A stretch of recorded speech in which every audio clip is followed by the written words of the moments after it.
Te contamos que houve uma vitória da direita no Parlamento Europeu nas eleições gerais que foram realizadas em todos os países que fazem parte do bloco. O que isso significa como tendência, de que forma isso mexe na composição de forças nesse mundo já complicado hoje, com China protagonista, guerra na Ucrânia, enfim. Tem muita coisa para a gente entender e é por isso que nós convidamos aqui para conversar conosco o professor Leonardo Trevisan, professor de Relações Internacionais da ESPM, sempre conosco no Jornal Gente. Professor, bom dia, seja mais uma vez bem-vindo.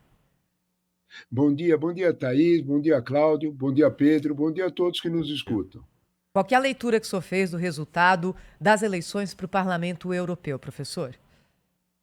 Essa é a pergunta, qual é a leitura? Né? Nós temos dois jeitos para olhar essa leitura. Nós podemos olhar pelo jeito mais tranquilizador, que é o jeito dos números, né? Que é o olhar do número. Se você olhar o número, o bloco centrista, vamos falar português assim, bem simples, né? O centro-direita e a centro-esquerda, mais os liberais, o bloco de centro, ele manteve um perfil, ele tem 398 assentos já definidos, pode crescer um pouquinho mais, mas tem 398 em 720. Tem maioria, portanto, é bastante provável que ele faça a presidência da Comissão Europeia, que é a decisão mais importante do parlamento. Quem é que vai executar? Quem é que pega na vassoura para varrer o problema? É isso aí. Né? E a dona Ursula von der Leyen provavelmente vai continuar nesse ritmo. Outra coisa muito diferente, esse é o número. Outra coisa é o impacto político. Nós não podemos deixar de enxergar que houve uma movimentação política significativa. Eu acho que o Financial Times deu a definição exata. A extrema-direita, dentro do Parlamento Europeu, ela tinha um quinto dos votos, hoje ela tem um quarto. Isso é o fato. Né? Então, quando nós olhamos, Professor, não adianta nós olharmos só para o lado tranquilizador. Existe, que aí o projeto Europa continua, tudo mais.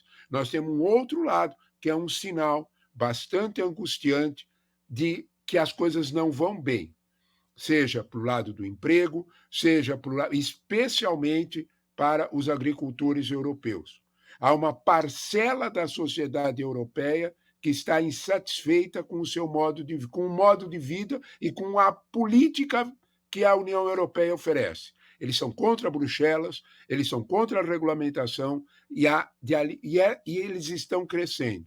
Há uma necessidade óbvia de você perceber que esse fato tem consequências, porque a história ensina coisas. Né? Então, de alguma forma, é melhor observar. agora, professor, muito bom dia, bem-vindo aqui ao nosso programa. A gente vê os Bom números, dia. é impressionante, né? Os números são impressionantes, né? Porque se considerar o Partido Progressista aqui é assim, na Europa o Partido Progressista é considerado de centro, tanto quanto o Partido Progressista no Brasil também é considerado de centro, né? Quer dizer, não são exatamente de centro. A esquerda acha que é de direita, né? E se brincar é de extrema direita, porque aliás é uma coisa que na linguagem política da imprensa de uma maneira geral, aqui e fora, não existe mais extrema esquerda, só existe extrema direita e esquerda, né? E o que está no meio é direita também. Se não é esquerda, é direita, né? E o que a gente assistiu foi uma votação acachapante desse segmento como é que eu diria, de direita, né, que é representado pelo Partido Progressista Europeu e também pela direita, mais à direita, digamos assim, né, ou extrema direita, se preferir. E isso representa, o somatório desses votos, representam quase ou cerca do triplo da votação da esquerda. Eu queria que o senhor fizesse uma projeção, né, do que esperar da Europa com uma esquerda absolutamente anulada, né? São 133 cadeiras em 720, o que é muito pouco, né? É uma derrota impressionante. E isso segue, digamos assim, uma tendência que a gente verifica em diversos outros continentes também, como é possível que aconteça também nos Estados Unidos agora. Eu queria que o senhor fizesse essa projeção, né? O que esperar da esquerda?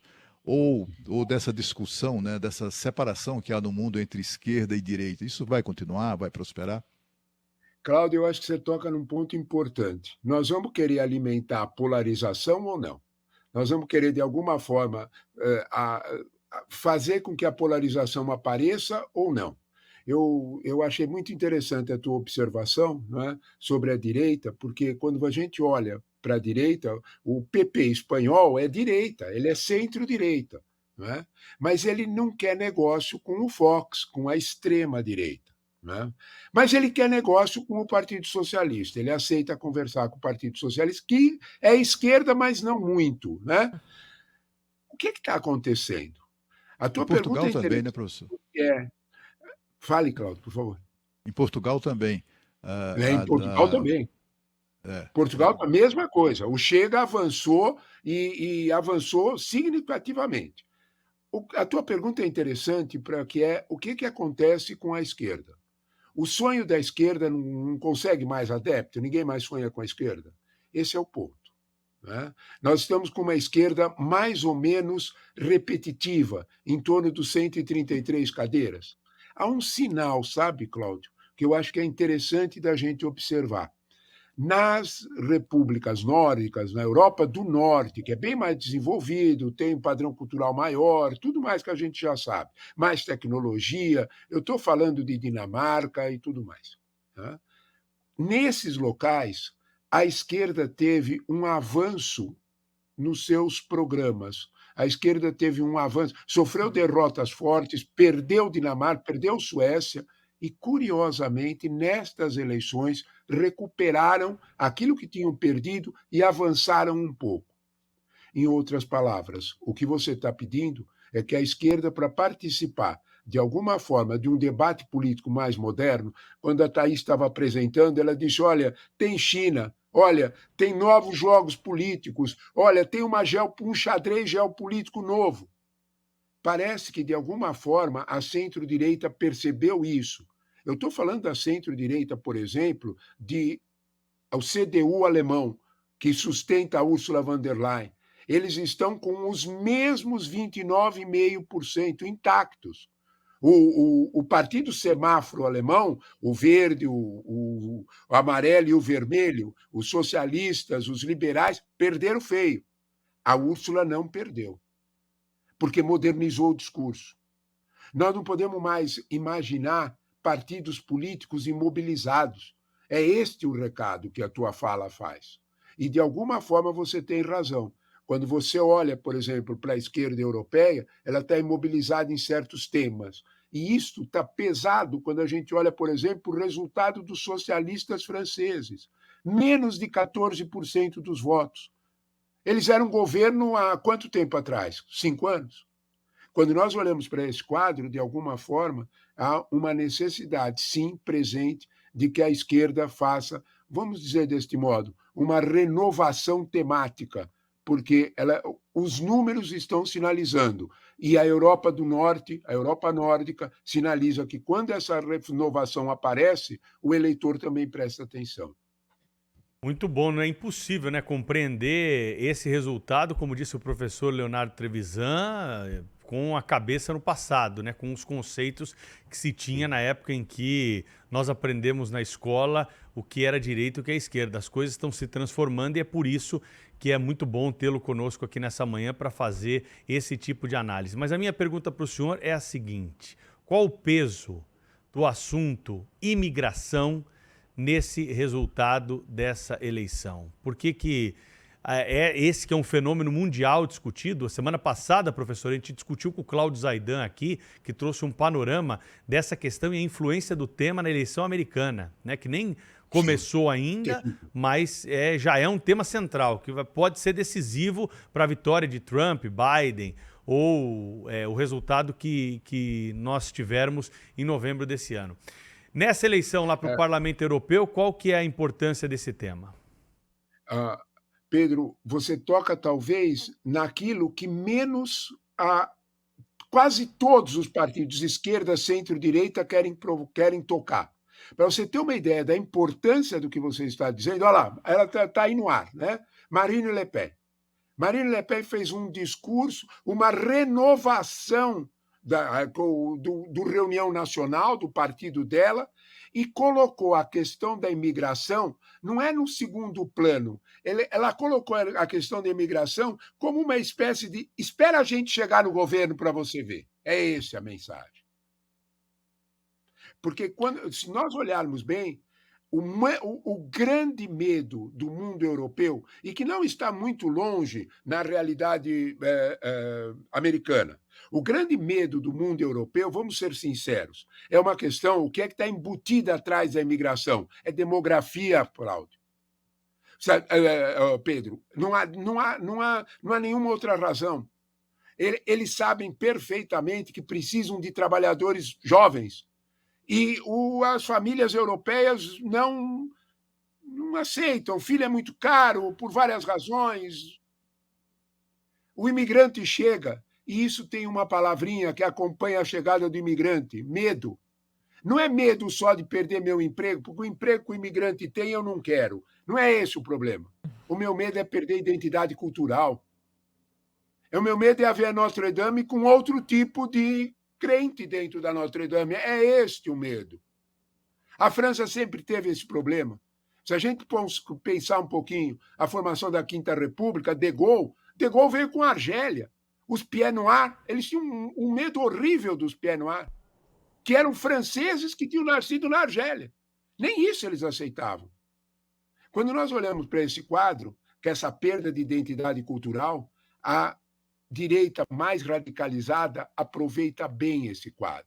É um pouco diferente nos Estados Unidos, mas ele tem mais ou menos a mesma nuance. Nos Estados Unidos tem a ver um pouco com quantidade, com a pressão mexicana. É um quadro um pouco diferente, mas o sentido é mais ou menos o mesmo. A imigração é um tema que ficou escondido, com uma única exceção. Olha que coisa curiosa a tua pergunta. Itália. Giorgia Meloni não acompanhou Marine Le Pen e não escondeu o tema. E ganhou. E ganhou. Quando nós olhamos para esse quadro, avançou. Ela já é governo e avançou. Quando nós olhamos para esse quadro, nós não podemos deixar de entender que um dos duelos centrais que está embutido nessa eleição do parlamento é a identidade cultural. Vocês estavam falando sobre o Vinícius Júnior. Olha o que há uns minutos atrás, é disso que nós estamos falando. O Cláudio lembrou muito bem, você tem toda a razão. A Espanha não tem lei racista. Nós temos desde 1950. Quando nós olhamos para esse quadro, fica mais sensível para a gente entender por que Marine Le Pen preferiu deixar um recado muito claro para os seus eleitores. Deixa a gente chegar no governo. E o fato real é que, no caso francês, a ameaça se concretizou. A Assembleia, o Macron precisou dissolver a Assembleia porque, de algum modo, ele sentiu o cheiro de queimado. Concorda comigo, Pedro? Sentiu o cheiro de queimado. E precisava, de alguma forma, dar alguma satisfação. E preferiu fazer um grande risco. Agora ela só tem 1/3 dos votos. Eu vou tentar chamar o outro 2/3 dos franceses para ver se eu consigo conter esse risco. A gente precisa olhar bem que nas eleições europeias é só 50%, 55% que vota. Nas eleições locais, nas eleições de cada estado, vota mais de 80%. Portanto, só metade dos franceses foram votar. O Macron está imaginando que pode chamar a outra metade. Ele pode ter uma surpresa. É isto que Marine Le Pen avisa. Marine Le Pen colocou um rosto novo para falar com os franceses, Jordan Bardella, e colou, agradou, avançou. Sem dúvida nenhuma, como o Cláudio lembrou, está na hora de renovar algum dos temas e para todos os lados, inclusive para o centro. Essa questão da imigração é um deles. Professor Leonardo Trevisan, professor de Relações Internacionais da ESPM, muito obrigada, hein, professor, por dividir aqui essa reflexão com os nossos ouvintes e assinantes. Sempre muito bom tê-lo aqui no Jornal Gente. Até a próxima, professor. Eu é que agradeço o convite de vocês. Bom dia a todos. Bom dia.